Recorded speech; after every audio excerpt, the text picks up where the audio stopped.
Hello everyone. Now in this video let us start the new chapter. Your chapter name is Quadratic Reciprocity Law. Okay. Now this quadratic reciprocity law deals with the solvability of the quadratic congruences. So far we have learned to solve the linear congruence, right? So your linear congruence is of the form AX congruent to B mod n, right? And we know this is solvable, linear congruence is solvable if and only if D divides B, where D is your GCD of A and N. Then we have also learned to solve the system of linear congruences, right? Now in this chapter we will learn to solve the quadratic congruences. Okay, so that means the congruence of the form ax square plus bx plus c, this is congruent to 0 mod p. Okay, or say mod n, where n is your positive integer. So in this we will learn how to solve this quadratic congruence. Okay, so in this chapter we will now study the congruences of this form and also will learn how to solve this quadratic congruences. Okay, so this topic basically deals with the solution of quadratic congruences. See, why quadratic? Because you can see now the degree of this is 2, right? So this is your quadratic congruence. Okay, that is the congruences of the form ax square plus bx plus c congruent to 0 mod n for some positive integer n, where a is not congruent to 0 mod n. Why a not congruent to 0 mod n? If a congruent to 0 mod n, what will happen to this? This will reduce to, so ax square plus bx plus c congruent to 0 mod n, this will reduce to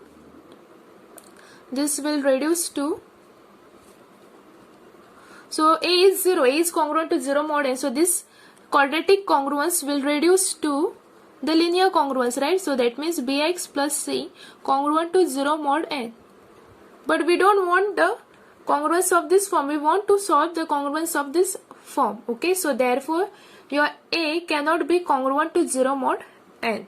Okay, now next we shall first consider the case where n is a prime p.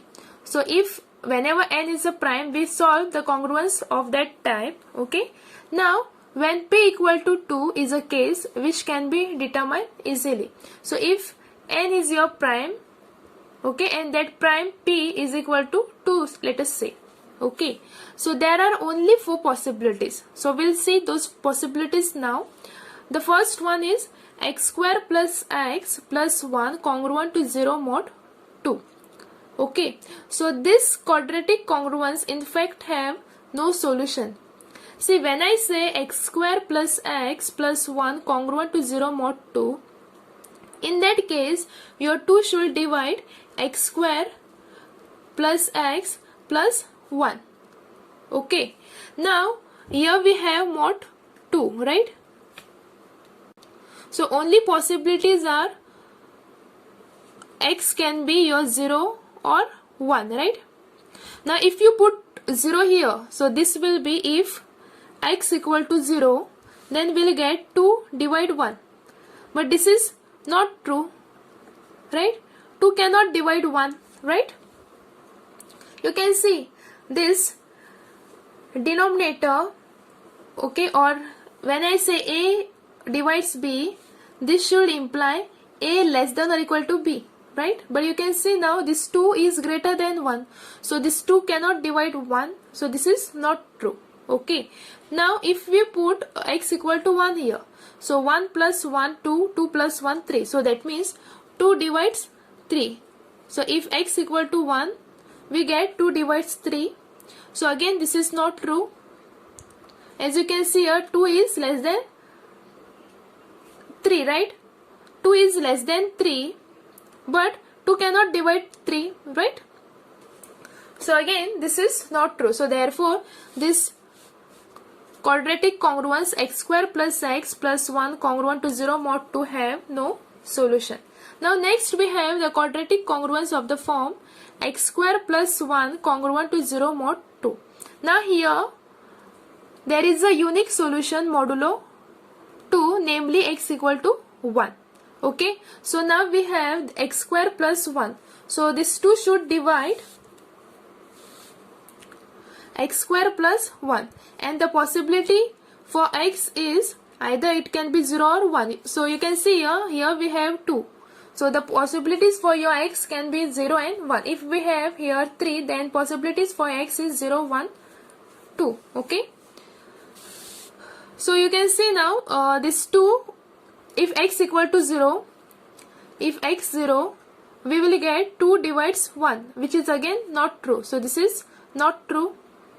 Now if we put x equal to 1, so that means, so if x equal to 1, so we'll get 2 divides 2, this is true.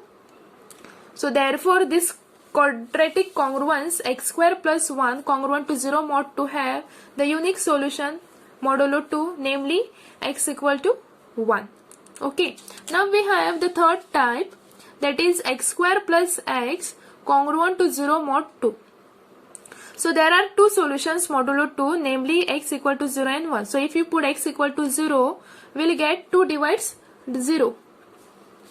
So which is true, because 2 divides 0, this is same as writing 0 upon 2, which is 0. Right? So every number divides 0, so this is true.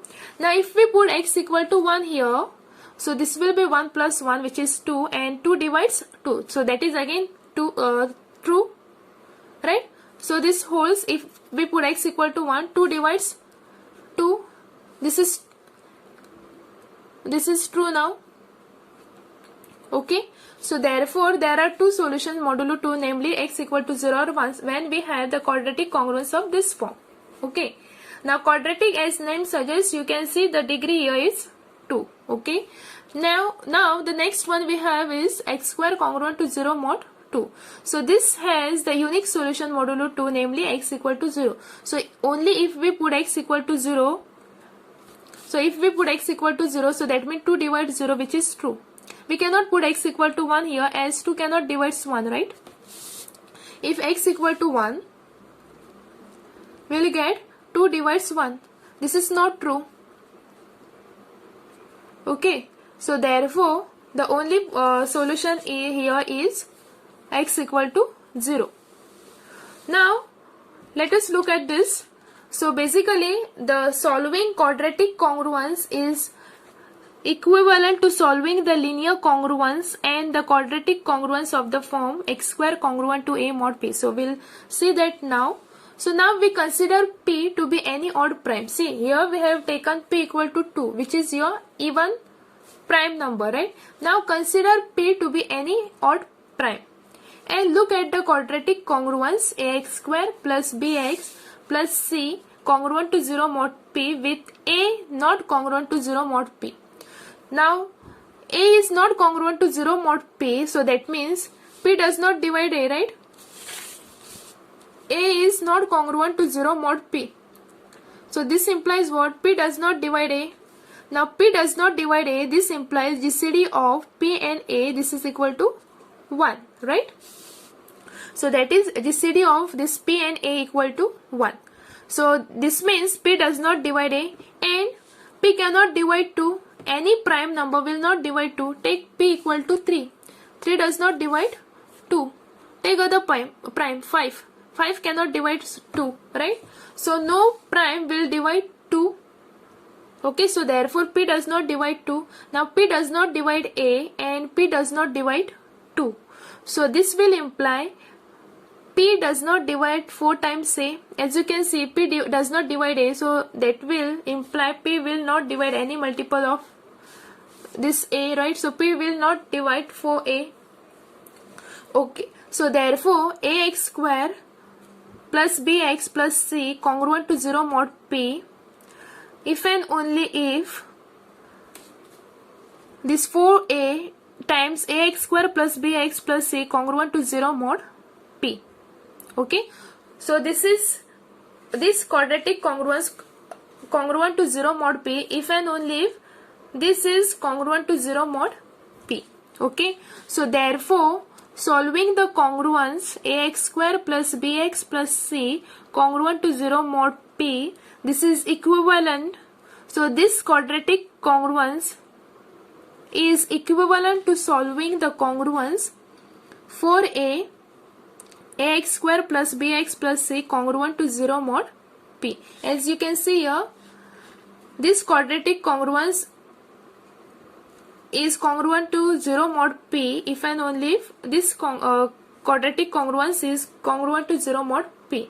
So in place of this I can take this. So this is same as solving this quadratic congruence. Okay, so this will if and only if 2ax plus b whole square minus, so if you simplify this you will get exactly this term. So this is same as solving this congruent to 0 mod p. Okay, so if and only if, now take this to your right hand side, so we'll get this is congruent to b square minus 4ac mod p. Now let us denote this as some y. Okay, so if and only if y square congruent to, and take this as some d mod p. So this is same as solving y square congruent to d mod p, where your y equal to 2ax plus b and d equal to b square minus 4ac. So thus solving the original congruence, so thus the original, solving this original congruence, that means your congruence ax square plus bx plus c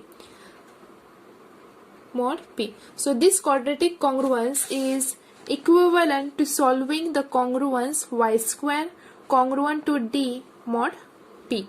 Now next what we will do is we will reduce this quadratic congruence to linear congruence. Okay, so if x is congruent to x naught mod p is solution of the quadratic congruence in equation 1. So that means your equation 1 is this. So this is your equation 1. So suppose x naught is the solution of this quadratic congruence, then y equal to 2ax naught plus b mod p is solution of equation 2.